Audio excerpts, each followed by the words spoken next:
Hey there, and welcome to Gospel-Based Conversations Podcast. I'm Dr. Chaz Rowland. I am the lead pastor of Glen Baptist Church, and along with me this afternoon is Ryan Miller. He is our pastor of student ministry here at the church, and we are engaging in another gospel-based conversation based upon some, for this episode, some recent events that have transpired. And what I would like us to dive into is something that has come across my Facebook feed multiple times in the last few days, and that is an interview that took place with a worship leader that is very popular nowadays, named Brandon Lake, and he's gotten very popular for several worship songs that are sung in churches that are very popular. He himself is a very gifted musician, and right now is popular as well because of some newer songs that he has just recently released. And so those are on actually I saw this morning. I looked it up just to see. He's got 2 songs on the just Billboard Top 100 list right now. Really? Just across all genres. Do you remember where they were? One of them is that Hard Fought Hallelujah song that he did with Jelly Roll. Okay. And then there's another one that's in the top 100 as well. That's a big deal. But, yeah, it is a big deal. And so he's popular. He's so popular. He's in the top 100, Billboard charts. He's a big deal. He's been on American Idol, all that kind of stuff. So he's very well known. And in all this media that's going on right now because of the popularity of these songs and some other things that are going on, he did this interview where he was asked about his music and his music theory, I guess, of worship music that he does. And in the course of this interview, he made a very interesting comment that that struck me in a way that concerned me a little bit, and I thought it was worth a conversation. It's worth us sitting and talking about, which is the conversation was he was criticizing some worship songs that churches sing, and he was basically criticizing the worship set list in most churches as being too heavily Christianese, is the word he used. And I'm familiar with that term, Christianese. Have you heard that term before, Ryan? Not until you came to me an hour or two ago and we talked about it. So it's been used as kind of like a playful term that for Christian speech, Christian vocabulary that maybe the rest of the world, if you're not Christian, you're totally unfamiliar with certain terms, but are very familiar for Christians. So things, big words that Christians, if you've been a Christian for 10, 20, 30 years, you're probably very familiar with, but are big, heavy words that are not used in any other context mostly. So words like justification, sanctification, glorification, propitiation, atonement, like these big words that we all understand what they mean because they're so important to describing what we believe. And yet for the rest of the world, they don't get it. And so what Brandon Lake was saying in this interview that he's in was he was kind of criticizing worship sets, a set of songs that are sung in churches as being too heavily dependent upon that kind of language. And the way he said it was, what about Bubba? That was the term he used. What about Bubba in the pew who has no idea? He doesn't even want to come to church today. He's there because his wife made him, or somebody talked him into it, or he's just curious, and he shows up. And then you start out singing all these songs. And then I think the thing that kind of rubbed me wrong, probably more than anything, is the example he used. And this was the example, was he said, and you start out with, holy, holy, holy. Which, I get it. If you're singing a song and it's all about complementarianism or dispensationalism, right. And it's like, well, that's a heavy dose, but that seems pretty elementary, man. But, right. Yeah. And that's where I'm like, okay, I get a little bit what you're saying, but like, okay. So my question that I want us to take in is, and that I want to talk about kind of with that kind of framework, since that's kind of a big hot topic right now, since Brandon kind of talked about it, is I want to ask the question, like, should we be careful with our vocabulary? Is our language too Christianese heavy in our worship? Or is that something we shouldn't care about? And, how do we think about the words that we use when we sing worship songs to God? I mean, what do you think when you hear that, Ryan? I mean, I kind of threw it at you this morning. Yeah. Well, when you came to me, that's not actually the way you described it to me. I thought you were leading off with Brandon Lake was saying too much of our Christian music is dumbed down, that we're not using rich enough theological terms. And yeah, he's going the other way. He's going the other way and saying we're being almost exclusionary with the way we do worship. That's a good way to put it, exclusionary. That was his heart concern. It's not inclusive, it's exclusive. You're excluding this guy who showed up and he feels left out. So I think that, when you talk about in the arts and music, you kind of have to start off, I think, differentiating between what's happening in a worship setting versus just your personal enjoyment, like you created a song to be enjoyed by whoever on the way into work. We were throwing around artists, and this dates me so bad because totally up front, you had to remind me who Brandon Lake was. Yeah. When I was talking to Kathleen, my wife, about this, I was like, yeah, you've seen him. He's the modern Billy Ray Cyrus. He's got the long curly hair. Oh my goodness. Wow. He's making it cool again. And his songs, I don't always know their names, but I know his songs. So all that to say, I go to the artists that I used to listen to that you would never hear in a corporate worship setting. Who was that? Like DC Talk in the 90s. DC Talk was my jam. 90s. Jesus Freak, that was our anthem in youth group in the 90s. We were joking recently with somebody about leading off a worship service with Jesus Freak. Yeah. Oh, it'd be... some things are not designed for corporate worship. They're great songs that we can enjoy. Yes. But are not designed. Another one that came to my mind that's huge right now because of TikTok and the dance craze that has been attached to it, probably more than anything, is Forrest Frank. Yeah. That song, it has an earworm hook like nobody's business. Lord, I need you now more than ever. Like it's a great little hook. It's a great song. It's fun. But it's not really corporate worship. You wouldn't say it's theologically rich. No, probably right. Doesn't mean it's bad. Yeah, it's not false truth or anything, but it's a fun, good Christian worldview kind of song. And I think that's okay for an artist to come out and do that. We shouldn't put that. I don't think we have a reason to put that parameter on somebody and say every artistic endeavor they take needs to explain the deepest, richest meaning and truth behind it.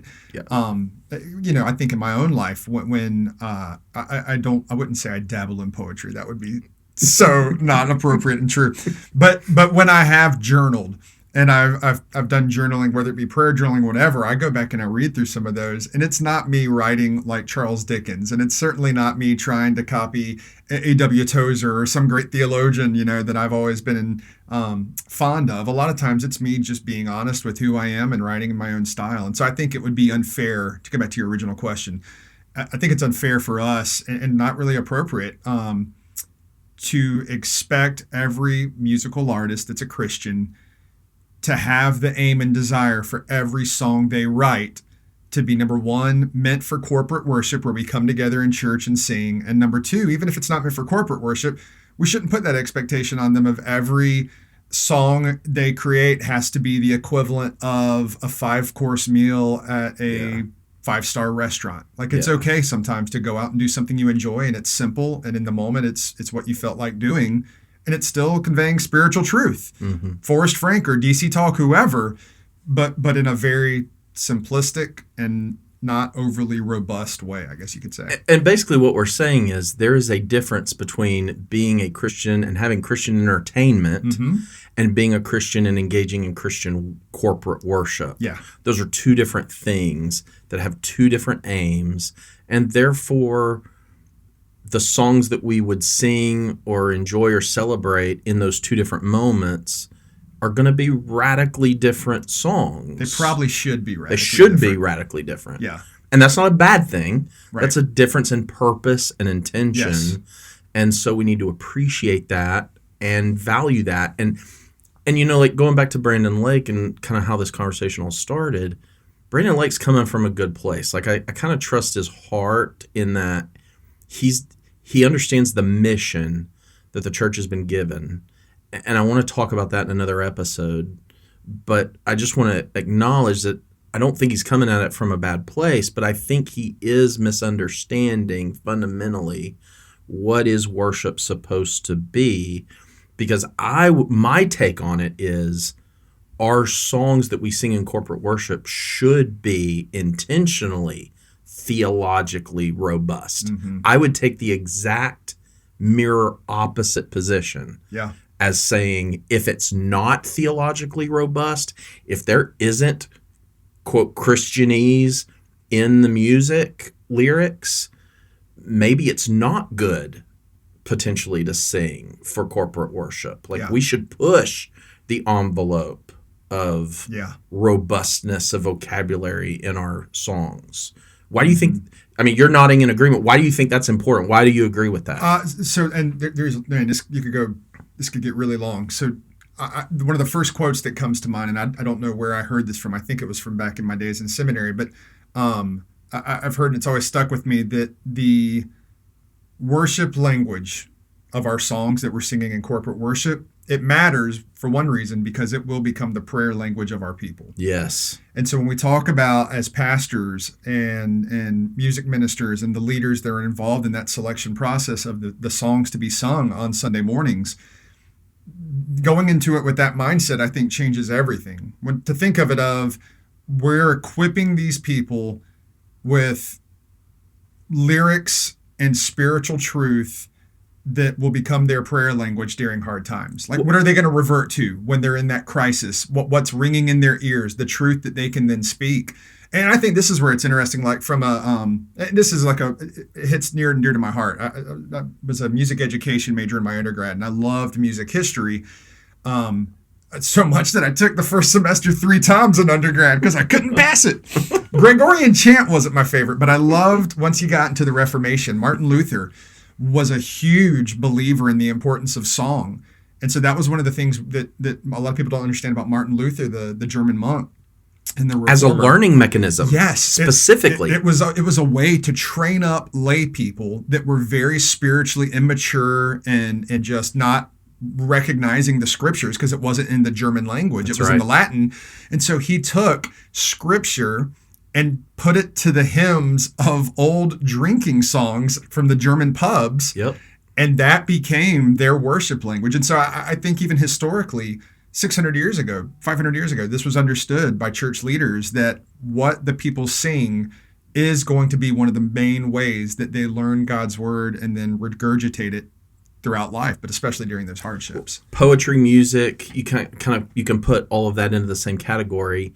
Like the Psalms is God's worship book, right? Like that's God written, Spirit written worship songs to Him, and there's no notes, right? The tune is not there. God didn't write the tune, but He did write the lyrics, right? And so I think there's something special about music that goes beyond the tune, that goes beyond the instrumentation, that goes beyond the melody. It goes to a rhythm of words and a rhyming mechanism. But regardless, when you put a rhyme or a rhythm of words, or even just words all beginning with the same letter, like there's different devices that people use. Why do you do that? You can do it to help you memorize things. If you're studying for a test, you put something to a rhythm, to a rhyme, to some kind of device like that, and it helps you remember the information. You then add a tune to it. I remember as a kid when I was learning the books of the Bible, I learned a song. Is how I learned the books of the Bible. I won't sing it for the podcast, but that tune is still in my head. And there's times, especially in some of those later minor prophet books, you gotta hum it in your mind. I gotta sometimes hum the tune to get to the right spot, So the point is what? The point is God has given us poetry and music for the purpose of memorizing truth about him. Mm-hmm. And so what then is the purpose of music in church? It is instructive at its core. Yeah. I was at the bedside of a dear woman in our church who passed away, and she was on her deathbed, and she had not spoken in days. There was not a lot of response. She was in her last days. But music came on. An old hymn came on, and the mouth started moving. Mm-hmm. Right? What was that? That is buried deep within those lyrics are. Yeah. And even when she's moments from death and there is little to no interaction with anything in the world, that song triggers in her those words that she's mouthing even in those final moments. And so it's a powerful tool that God has given us, and it's why God has given that to us. So if that's all true, if everything we've just said is true, then it's deeply important that the stuff that we're memorizing at our core through our music is a robust theology. Yeah. And I think, I want to say it's Al Mohler that has a quote where it's something along the lines of, much of our modern contemporary worship music isn't heretical because it doesn't have enough truth in it to even be non-truth, right? Like the joke is that for a lot of the songs that get passed on as worship songs today, you could just as easily replace the word God with a girl's name. Yeah. And it would still be like an understood song because it's not conveying God's holiness and his magnitude and his sovereignty. We're not really, a lot of times in our worship music, we're too easily acceptive. We're too easily accepting of what's being put in front of us. We don't have a high enough standard. The truth behind these songs should be about a grandiose, amazing, huge God. And so we end up keeping it very simple in what we're singing about. And again, for a lot of it, I think it's Al Mohler, but whoever it was, it's a hilarious, but it's a very sounds accurate. Like Al Mohler, and it's true. You'll hear some of these songs on the radio and things that have become very popular and get played in corporate worship settings, and you could take God's name out and switch it in with your significant others, and the song is still true. And that's a problem. Because the highlight of the song is about affection. And an emotional experience. Or yourself, right. Yeah. Now, I want to be fair here, though. This is another good avenue, I think, to go down. Because I do want to be fair, because I feel like in some ways what we're doing is we're exposing our own preference to, like, hymnody. There are different types of worship songs that God authorizes in the scriptures. Like, for example, Colossians 3:16, right? He says psalms, hymns, spiritual songs. Make melody in your heart, and whatever the rest of the verse says. I'm going off of my brain here. But he classifies them in those three ways. Mm-hmm. And I think he uses those three terms on purpose to describe three different types of songs that the church should be singing in their expression of corporate worship. So what are those three things? Psalms, hymns, spiritual songs. Psalms, I think, is the clearest. I mean, what he's referring to there is he is commanding us use the Old Testament scriptures, use my revelation, specifically the Psalms. I don't think he means that precisely to say only the Psalms, but I think it's especially the Psalms, meaning I've given you in my revelation who I am, and I've written a worship book. Use it. Yeah. And so, some of my favorite worship songs are songs that come right out of the Psalms. It's written by God, it's going to be good. And one of the beautiful things about singing Psalms is they are also very experiential. They're also very emotive. Very personal. Very personal. Because in most cases we said, I've said they're written by God, but they're also written by David Yeah. in most cases, or some other people. But the point is, they're writing those by inspiration of the Holy Spirit as God moves them, as God breathes those words through their experience. And so they're expressing their hurts, their frustrations, their doubts, their joys, their everything as they're expressing that to God. And so they're just wonderful at their core. So that's one thing he tells us. The other thing he says is hymns. Well, what are hymns? Hymns are what I would say is mostly what we're talking about when we talk about this kind of robust kind of theology kinds of songs. Now, here's where I want to be careful, though. I think most of our listeners, when they hear hymn, are thinking songs that come out of a red book. And that's not the biblical definition of a hymn. For one thing, they didn't have books back then, so it's not that it comes out of a book. So it's what we're not talking about is some kind of modern worship war between, is it in a book or is it on a screen, or is it written before the 70s or is it written after the 70s or anything like that. You can have a song that was written yesterday that's a hymn. Mm-hmm. You can have a song written 200 years ago that's not a hymn, that's in a book. Yeah. So that's not what we're talking about. So what is a hymn? A hymn, this is what I think the biblical definition is. Tell me if you agree or not. It is a song that is about the works and character of God, about who he is and what he has done. And in order to do that rightly, that is going to require you to be theologically robust, because there's no other way to describe God's character and actions except through a robust vocabulary and a robust theology. Yeah. And so that can be done in different ways and in different styles with different instrumentation and produced in different modes. But a hymn is going to be about the character, nature, actions of God. And so, and typically the old hymns that we were talking about that come out of the book often follow that format. That's what they're singing about. You think that's fair? No, I think that's fair. And then the third thing, and this is where I think is interesting, the third phrase he gives, psalms, hymns, spiritual songs. This is the one that I think is interesting on this conversation specifically, because I've always taken spiritual songs to mean kind of like a song of testimony, a song of experience, where you're not taking directly from the Psalms, David's experience. You're not focusing on who God is and what he's done, but a spiritual song is more about a personal, emotive experience that I'm having.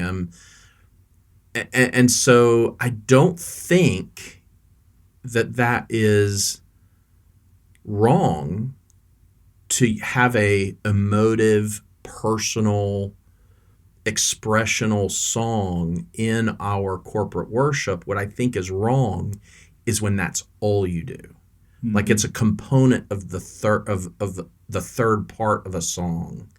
And I think to have a song that does focus on that more intimate relational aspect of our walk with God is not that it's never to be sung. It's just it needs to be done in the proper ratio. Well, and when you think about how most church services are put together, when you're at church service in the sense of when you're actually creating the order of worship for what songs will be done or anything, I think that's where the response hymn or the response song, whatever the church language is going to be used, that's so often when you see, especially that last one of a spiritual song being really appropriate there, is here's your time to respond to God.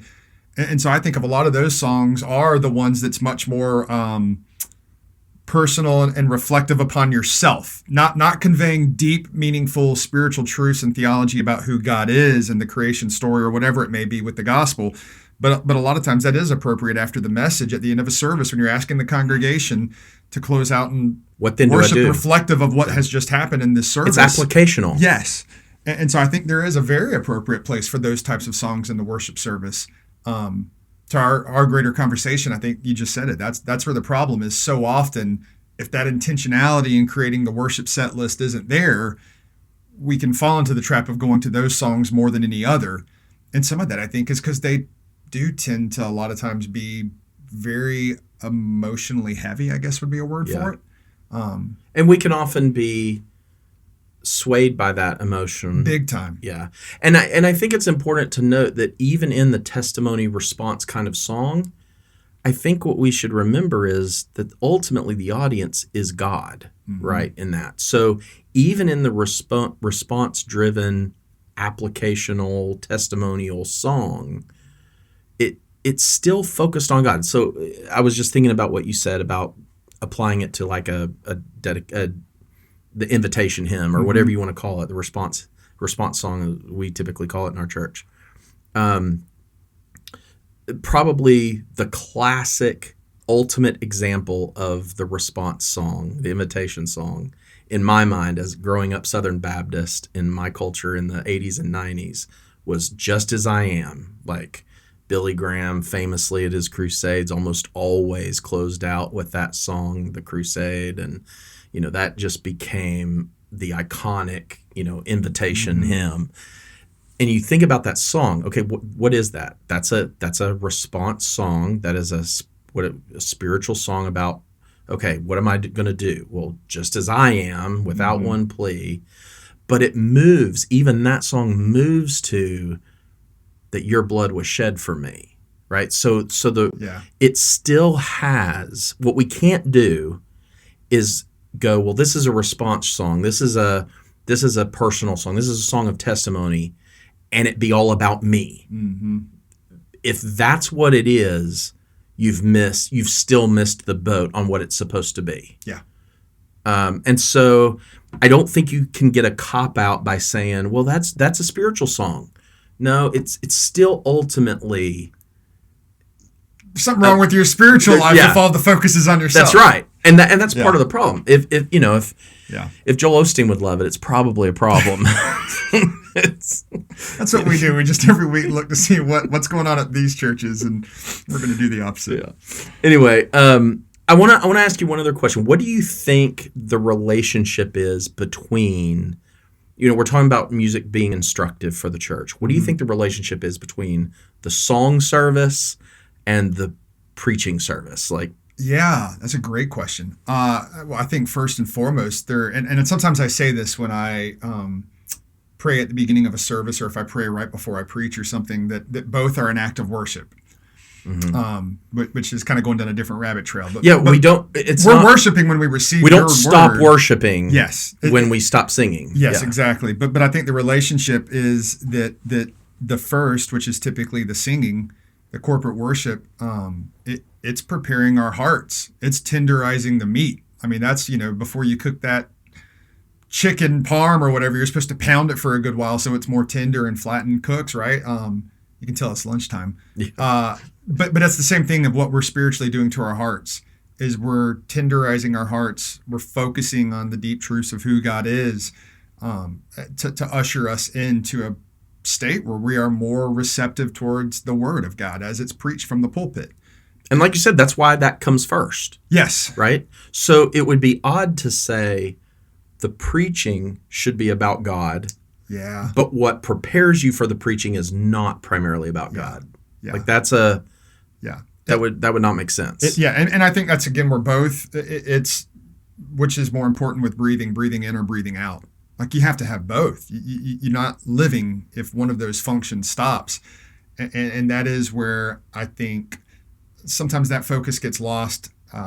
You see that where certain churches will decide to pipe in the video of the pastor preaching because we allow for that to be video. It doesn't have to be live. And then we say, but no, the music has to be live. There's no way we can pipe in the music. That's got to be a band. And so I do think that they're meant for each other, and they're equally important, and they're serving different roles in that worship service. And they're both instructive. Yes. Like that's like I think, I love Jeremy, our worship leader at our church. He does a great job. And, one of the things I know that Jeremy is always doing every week is he is reading over the scripture passage that is going to be preached. Like he is poring over that text for weeks ahead of the week of preparation for the service. And part of what he is doing is he is intentionally wanting the music that we sing to complement what is going to be preached. Why is that important in this context? Like, it's important because you want reinforced through your music what you're getting from the word. How often is it that when we get up to preach, we have to pause for a minute and just go, guys, you just heard the sermon. Yeah, it's like for 20 minutes you just sang the sermon. It could be almost every week, and I don't, because it gets too redundant unless it's like particularly. But it's sincere every time. It is sincere every time. It is shocking to myself, and I'm not preaching nearly as often as you are, but almost every time I've gotten up to preach, it is. And again, what I want people to understand about this that's so awesome is we do not talk with Jeremy beforehand about the sermon. Now, he knows the text, but he doesn't know the points. He doesn't know where we're going. He only has the text. He may have a title, which might give him a little bit of a clue, but he has the text. Yeah. And it's like, I've said this to Jeremy before. I think I've said it to the church before.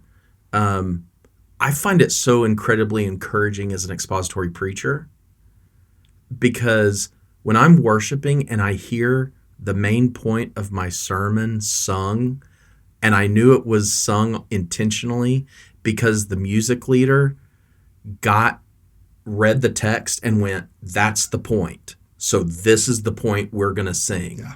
I'm like, it's so encouraging as expository preacher to just be like, okay, I'm right. Like I'm not off base. Yeah. Like I didn't miss the boat. Yeah. And it fires me up to preach every week because I'm like, okay, my study has been confirmed this week. Yeah. Like, 2 or 3 witnesses have come together and said this is what the text is about. And the odds of the congregation remembering, because like we went to earlier, our brains are wired that way. We remember things better if there's a jingle associated with it, with a melody that's easy to remember. There's so much comfort there in knowing, even if I don't clearly, perfectly relay what I meant to relay, or follow me here. Even if somehow I leave thinking, I didn't say that as perfectly as I wish I had, I have confidence in knowing, but they got it in the song also. Yeah. And odds are they're going to remember what they sang so much more likely, unless they were writing down word for word what I said. I can't remember anything. We don't say anything the same 2 times. The way things are now with technology, I don't barely remember my phone number, much less my wife's phone number. Yeah. I know Jenny's phone number, 8675309. Why do I know Jenny's phone number? Because it was in a song. 877 cash now. Call 877 cash now. But it's true, right? It is. It's true. That's the power of music. Yes. And I think that, again, going back to the very beginning of why does it matter that we not just go to Christianese in our worship service, because all of this is lost if the mindset is just get up there and sing something without any of that on the forefront of your mind. Just get up there and sing what's on your heart, man. Don't worry about, if it's got a richness to it or intentionality in the language you're choosing. All of that is lost in the midst of a corporate worship room. And so people may still be feeling it. It may still be a very emotionally, I'm not even saying it's a bad worship setting. I'm just saying if that's not happening prior to the sermon, collectively, holistically, the worship service suffers. Yeah. It's a good word. That's a good place to end, I think. Thank you so much for that, Ryan. That's good stuff. Hope you've enjoyed our conversation today on the Gospel-Based Conversations podcast. We've got more, I think, that we can mine here from this subject a little bit. And so what I'd like to do is come back next week and look a little more at this topic, at this idea of why worship matters, why does what we sing matter, and honestly, just getting right to the point of this conversation today is why does a robust theology or even a robust vocabulary in our music matter? And so we'll dig a little deeper next week. I hope you'll join us for that conversation next week on the Gospel-Based Conversations podcast. See you then. Bye.